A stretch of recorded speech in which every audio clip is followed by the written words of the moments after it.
Good morning students. आज हम बात करने वाले हैं प्रतिरक्षी की संरचना कि प्रतिरक्षी की संरचना कैसी होती है। आज हम उसके बारे में चर्चा करने वाले हैं।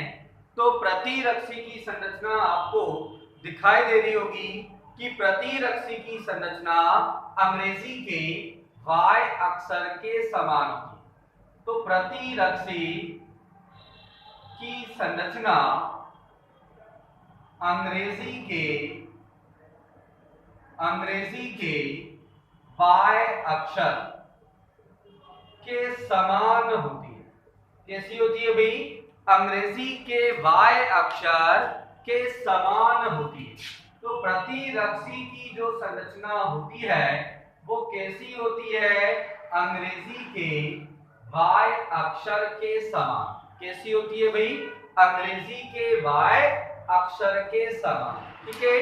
और आपको यहां पर नजर आ रहा होगा कि कितनी संरचना या कितनी इकाइयां हैं? 4। 1 2 3 और 4, यानी यह 4 संरचनात्मक इकाइयों से मिलकर बनी होती है, जिनमें से 2 कैसी है? भारी और बड़ी है, और 2 कैसी है? छोटी और हल्की पॉलीपेप्टाइड श्रृंखलाएं। तो पॉलीपेप्टाइड श्रृंखलाओं की बात करें, पॉलीपेप्टाइड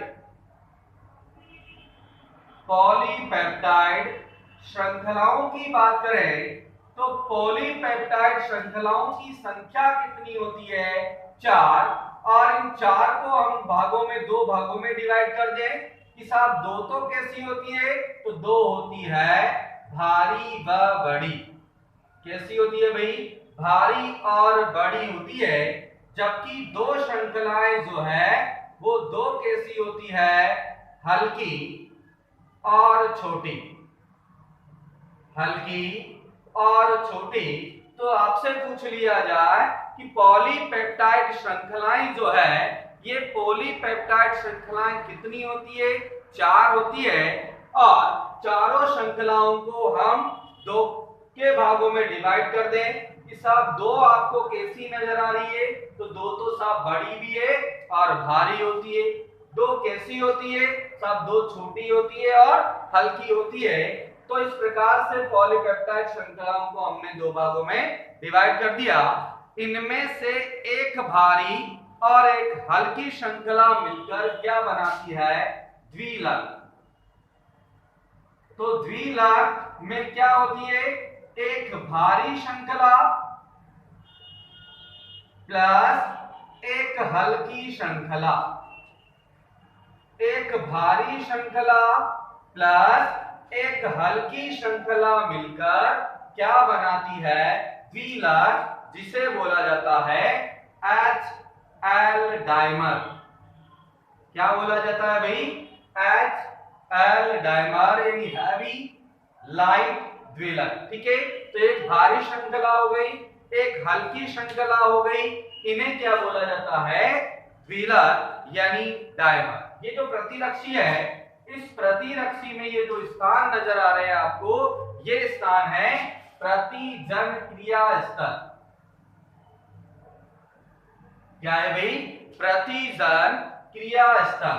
तो आपको ये जो स्थान नजर आ रहे हैं, ये स्थान दोनों तरफ इनको बोला जाता है प्रतिजन क्रिया स्थल। यानी इन्हीं स्थलों पर प्रतिजन क्या करता है?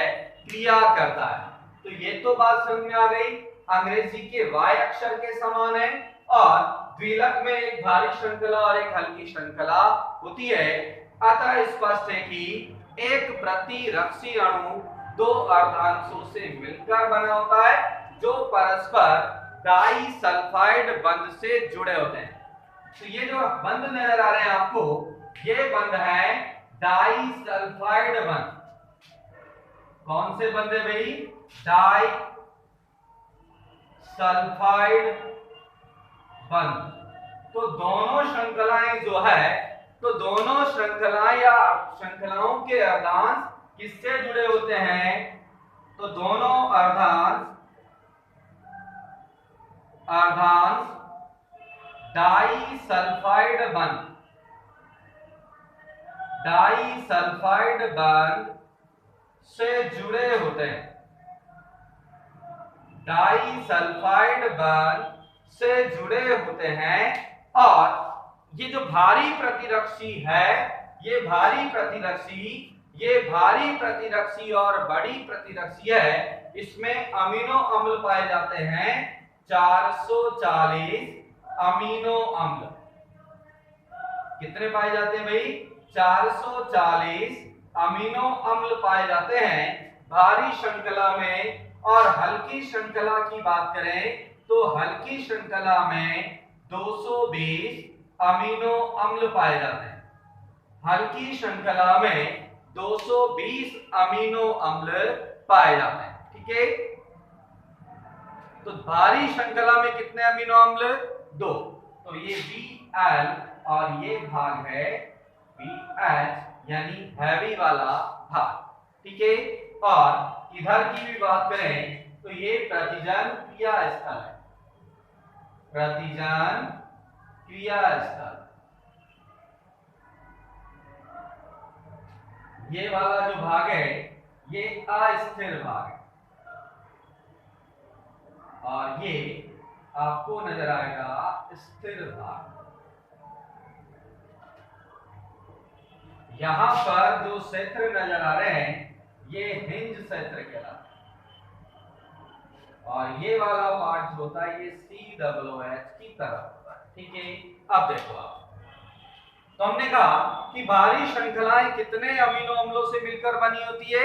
तो 440 अमीनो अम्लों से मिलकर बनी होती है, जबकि हल्की श्रृंखला जो है ये 220 अमीनो अम्लों से मिलकर बनी होती है।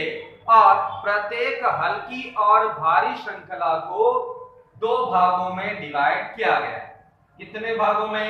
2 भाग। तो प्रत्येक हल्की और भारी श्रृंखला के 2 भाग होते हैं। एक तो भाग है अस्थिर भाग, एक भाग है अस्थिर और दूसरा भाग है स्थिर भाग। तो अस्थिर और स्थिर की बात करें तो अस्थिर भाग किसे बोलते हैं कि साहब यह भाग प्रतिजन से क्रिया करता है, यह भाग प्रतिजन से क्रिया करता है, यह भाग प्रतिजन से क्रिया करता है। तो अस्थिर भाग जो हो गया ये भाग किससे क्रिया करता है भाई? प्रतिजन से क्रिया करता है। यह भाग प्रतिजन से क्रिया करता है और किसकी तरफ पाया जाता है? तो ये पाया जाता है NH2 अंश की तरफ। ये लिख रहा है NH2, ये वाला जो पार्ट है ये NH2 अंश है। तो ये किस ओर पाया जाता है? NH2 अंश की तरफ पाया जाता है अस्थिर भाग। ठीक है, और इसे FAB भाग B कहते हैं, इसे FAB भाग B कहते हैं। जबकि बात करें अपन स्थिर भाग की तो स्थिर भाग जो है ये श्रृंखला के COOH अंश की तरफ होता है, अंश की तरफ होता है। और इसे क्या बोला जाता है? FC भाग B कहते हैं, कांस्टेंट। C का मतलब क्या है भाई? कांस्टेंट, भाग B कहते हैं। तो ये वाला भाग जो है ये कांस्टेंट होता है यानी स्थिर भाग होता है, इस कारण इसे FC भाग कहा जाता है। ठीक है, दूसरा अपने पास क्वेश्चन है कि कब्जे या हिंज क्षेत्र किसे कहते हैं?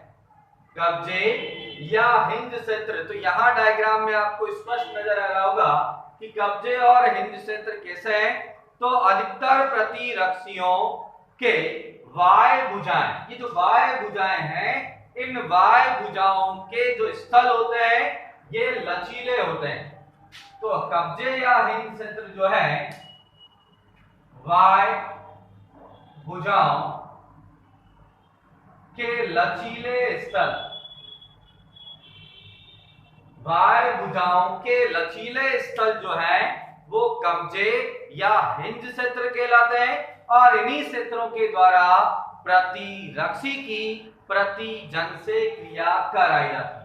तो इन्हीं क्षेत्रों के द्वारा प्रतिरक्षी की प्रतिजन से क्रिया कराई जाती है। प्रतिरक्षी की प्रतिजन से क्रिया कराई जाती है। तो क्वेश्चन पूछ लिया जाता है कि कब्जे या हिंज क्षेत्र किसे कहते हैं कि अधिकतर प्रतिरक्षियों के बाह्य भुजाओं के स्थल लचीले होते हैं जिन्हें हिंज या कब्जे क्षेत्र कहते हैं और प्रतिरक्षी की प्रतिजन से क्रिया जो है वो इन्हीं क्षेत्रों से क्रिया कराई जाती है। अगला क्वेश्चन है पेराटॉप। पेराटॉप किसे कहते हैं? पेराटॉप किसे कहते हैं? तो पेराटॉप की बात करें तो पेराटॉप किसे कहेंगे कि प्रतिरक्षी का वह भाग जो प्रतिजन से जुड़ता है। तो किसे बोला कि साहब प्रतिरक्षी का वह भाग होगा जो किससे जुड़ता है? प्रतिजन से। प्रतिरक्षी का वह भाग जो प्रतिजन से क्रिया करता है। तो ये जो प्रतिरक्षी है, अब ये वाले जो भाग आपको नजर आ रहे हैं ये किससे क्रिया करते हैं? प्रतिजन से क्रिया करते हैं और इन क्षेत्रों को क्या बोला जाता है? पेराटॉप। क्या बोला जाता है भाई? पेराटॉप। तो छोटे छोटे क्वेश्चन है कि पेराटॉप किसे कहते हैं कि प्रतिजन का वह स्थल जो प्रतिजन से क्रिया करता है उसे पेराटॉप कहते हैं। तो इस प्रकार से आज हमने बात कर ली प्रतिरक्षी की संरचना। तो आज के लिए इतना ही। Thank you.